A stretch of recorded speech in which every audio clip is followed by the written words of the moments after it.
Last time. The Maurya Empire. After Kalinga, Ashoka turned to Buddhism. But what did the teaching he supported actually say? A man is said to have found enlightenment in northern India, 6th century BC. History Episode 25. Classical Era. Ashoka, and the Spread of Buddhism. Part 1. Roots of the Teaching. What Ashoka supported. Siddhartha Gautama is said to have come from a small kingdom in northern India. He is said to have left the palace after seeing old age, sickness, and death. After years of practice, he is said to have found enlightenment under a Bodhi tree. From then, he was called the Buddha, the Awakened One. His core teaching is the Four Noble Truths. Suffering exists, has a cause, can end. And a path leads there. That path was called the Eightfold Path, 8 practices, including right intention, right speech, and right action. The Buddha founded the Sangha, a community anyone could join, regardless of birth. This openness stood out in a caste-based society, and may be part of why Ashoka was drawn to it. Part 2. Gathering a Scattered Teaching. The Third Council. After the Buddha's death, his teachings were passed down by recitation, not writing. Over time, different interpretations and factions emerged. By Ashoka's time, the Sangha faced confusion. Rival claims mixed with the original teaching. According to Pali tradition, Ashoka sponsored a council in Pataliputra to settle the teaching. The council is said to have been led by the elder Moggaliputta Tissa, who identified monks later considered heretical. Records of this council survive only in Pali sources, not the northern Sanskrit tradition. After the council, missions are said to have carried the settled teaching in several directions. Part 3. Spreading in every direction. 9 missions.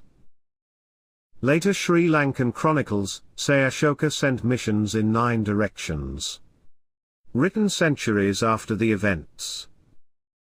One group is said to have gone northwest, toward what is now Kashmir and Gandhara. Another group went to the northwestern frontier, where Greek settlers remained after Alexander's campaigns. To the south, missions went toward Maharashtra, and further into southern India. Missions also went into the Himalayan foothills, where the teaching slowly took root.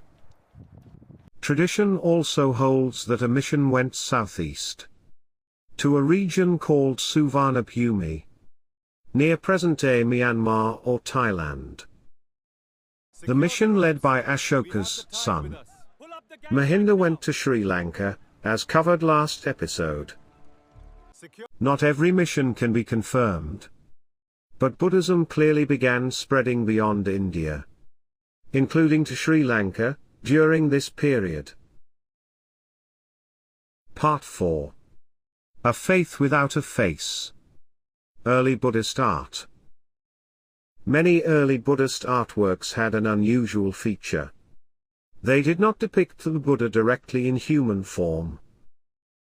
Instead, symbols represented his presence. Footprints, the Bodhi tree, an empty seat, the Dharma wheel.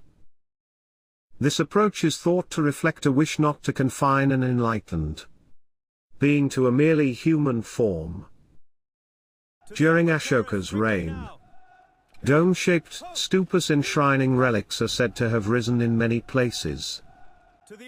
One of these was the Great Stupa at Sanchi, but its grand present form was expanded in later centuries, not built entirely under Ashoka. Pilgrims walked around the stupa, expressing faith through place and movement rather than image. Part 5. Words carved in stone. Dharma in the edicts. One rock edict mentions the horrors of Kalinga. Instead of boasting, Ashoka left behind regret. Other edicts urged obedience to parents, respect for teachers, and avoiding harm to living beings. Ashoka called himself Devanampiya, beloved of the gods, a phrase asserting both religious and political authority. The edicts also called for respect toward other religions, emphasizing tolerance over enforcement. He is said to have appointed Dharma Mahamatras, officials who explained the edicts. How far the edicts actually reached ordinary people remains uncertain, given the low literacy of the time.